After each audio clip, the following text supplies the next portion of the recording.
Flores Nampijja musibeyo mutya lwaleero luno enaku z'omwezi 4 omwezi gwa January 2023 kati obambuze gutambudde gutya naye ennaku ennya papapyemu mu mazima mbase papyemu Ivan papapyemu oba ennaku ennya ziba zimaze okulaga ekigenda okubeera mu maaso kati gw'oli otya oli bubi ennaku z'omwezi 2023 gundi onaaba mukaabi omukulu twamugamba tunaife tusotinze 15 zo tunatukira mu January nga 15 tunaaba tutya naye nga byebyo naye ate era bwe bakateekayo nako twasanyuka okukafuna kumbe tomanyi January kyagenda kukola naye nga as usual January tumumanyi bulungi akasana kaaka ne kaaka wabweru ne kaaka mu nsawo ne kaaka buli wamu lwakuba bino tebikyaliko January bwe bulamu bwe tutambuliramu naye tewerabira kusabako tewerabira kusomako tewerabira kusaalako tewerabira ddiini yonna musinza bannaye waliwo ebintu ebimu nga Katonda gwe tulina obbirekera ne tukakkana ne tubivaako ne tubimukwasa atulwanire buli kimu kiremye ziweze 11 ezakaita kusawa 11 ebera program tuchachansho ku BBS Telefina lunaku lwa kusatu olwaleero nina ensonga gye njagala tuogereko fenna wamu ja tujogereko nze nammwe nkakasa tulabyeko ebintu bya Freedom City ekivvulu ekyo kyali kyasatu mulumu kyategekebwa Abitex Promotions ku Freedom City abantu baaliwo okubeera nga bayingira muki omwaka nkakasa fenna abasinga tubirabye nti olunaku olwo waliwo bannaffe abaava mu bulamu bw'ensi eno kigambibwa nti kyava ku mujjuzo gw'abantu baali bangi bagezaako okufuluma ogenda okulaba ebiriroliro mu kwenyigiriza okwo abantu bagudde wansi babalinnye abamu ne basanga nga omwaka tebaguyingira twali tumaze endozi okuguyingira naye nga bagutambuddeko obutikitiki bitambudde okuva mu weekend mpaka olwaleero era nga Abitex yakwatiddwa nalabyeko amawulire ga Telefina yesterday nga bamututte ku alimando mpaka ng'ennaku z'omwezi meka Abitex ye mutegesi w'ekivvulu ekyo then ne manager wa Freedom City ndoza nga avunaanyizibwa ku kifo bonna baatwaliddwa era bali mu mikono gy'abo obuyinza ekyenjagala twebuuze ffe abatulaba kuba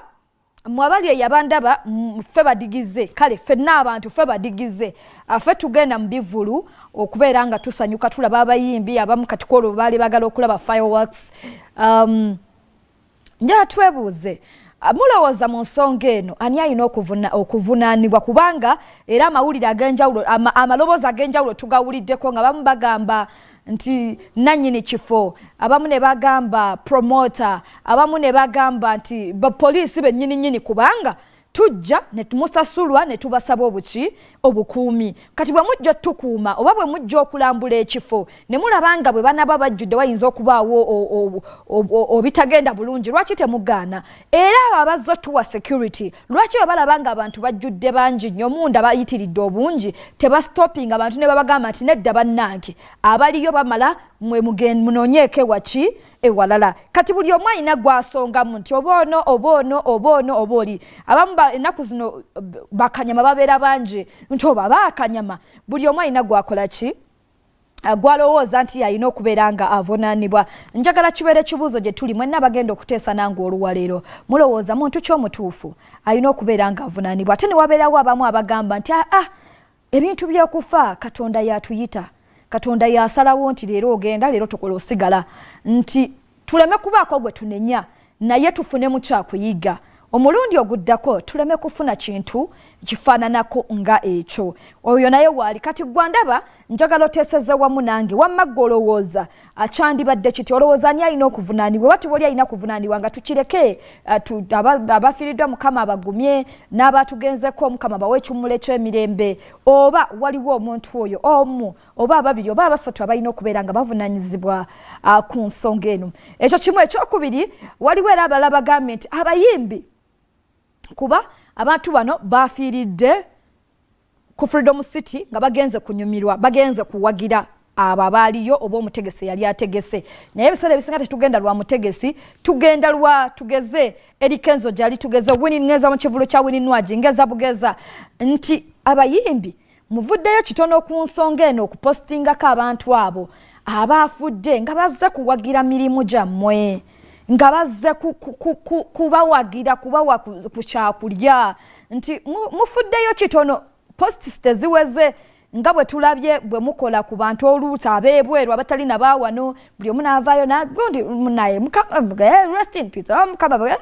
leero kibuzeemu ate nga abantu bano okusinziira bwe baafiiridde kisaawe kyaki kya entertainment kale bwenkomawo bwe tugenda okubeera nga tutandikira genda ku BBS Telefina page ya BBS Telefina gwali ku Facebook obeere nga onteerayo obubaka bwo teweerabira peji yange nnyiniyo yagitwala peji yange nnyiniyo yagitwala kale n'olwekyo naguddewo peji empya simanyi oba bwanika akafaananyi okyakalina oba okalina ojja kannoonyezako twongere tubalageko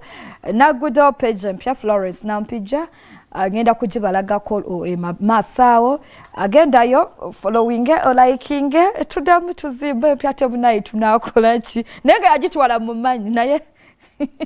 namwerekereza amanye ebintu ebimu byansi nze Florence Nampijja tuli ku program tukyenkyenkyenkomawo temuvaawo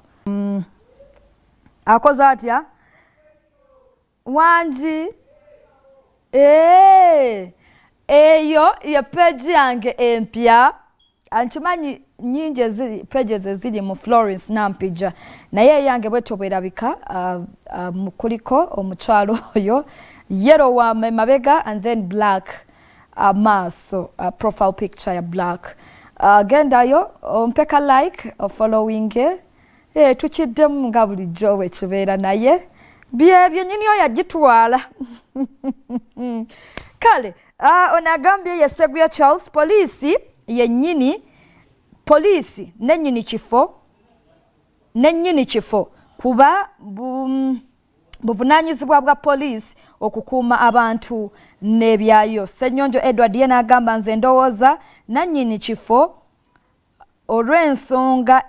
nannyini kifo yalina okuvunaanibwa olw'ensonga ekifo aba akitegeera n'okusinga ku mutegesi. Sekanyonyi mu Mityana district kwe tuli ku Telefina mwe bali kubeerako ono ye Rogan King Central yena agamba police ya Uganda only and only because they can control this big population at events. Although this was an accident like any other, they should not put a blame on individuals, please. By the way, olunaku olwo Freedom City yali tejjudde nti tulabyeko shows ezikozeko Freedom City nezijjula okusinga ya Ebitex nga bwe yali akoze kuba nawulirako nga bagamba mu waggulu yabeera VIP mu VIP tewali abantu baali wansi ate n'ekirala nze ndowooza omuntu okufa tekyetaagisa abantu 50 kumulinnya ne bwaba omuntu omu ne babeera babiri ne bamulinnya oba ne bamulinnya ewabi kimusobozesa okubeera nti afa naye ono Hamajahanze agambye thanks for the show maika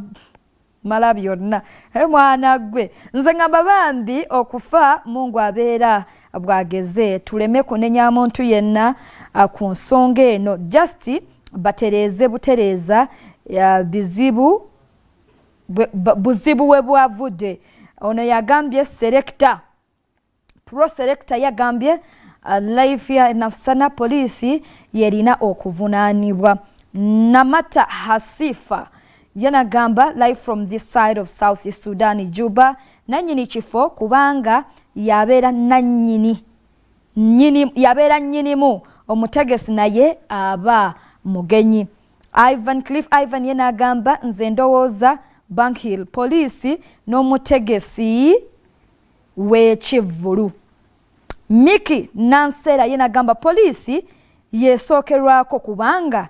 ye yawa olukusa ekivvulu okubeerawo oba okukigaana n'olw'ensonga eyo era erina olukusa okussa nannyini kifo n'omutegesi ku nninga. Abantu bameka abateekeddwa okuyingira era batubuse mu myaka okwetaba mu kivvulu. Okay. Ssaalongo Jafalina agamba ffenna kitukwatako wabula tulina Mukama yasinga okumanya. Okay. Kasabene Kaboge Edi ngende mukumulako poliisi yagambye poliisi nze nsinzidde wano ebugezi mpiji Kigundu Yisayi n'agamba poliisi kati kole ku nsimbi tukomawo temova.